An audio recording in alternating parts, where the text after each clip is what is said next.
আপনাকে কি করে ভালো না বাসি ইয়া রাসূলুল্লাহ।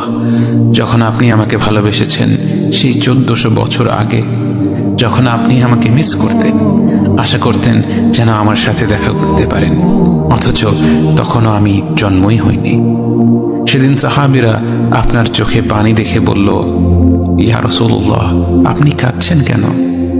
আপনি বললেন, আমার ভাইদের খুব দেখতে ইচ্ছে করছে। সাহাবীরা বললেন, আমরা কি আপনার ভাই নই ইয়া রাসূলুল্লাহ? আপনি বললেন, না, তোমরা আমার সাহাবী।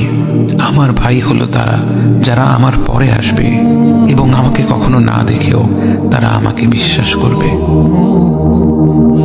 মৃত্যু শয্যায় শুয়ে আপনার অন্তরে এই চিন্তা ছিল যে আমাদের পরিণতি কি হবে। উম্মতি উম্মতি বলতে বলতে আপনি আপনার রবের নিকট ফিরে গিয়েছেন।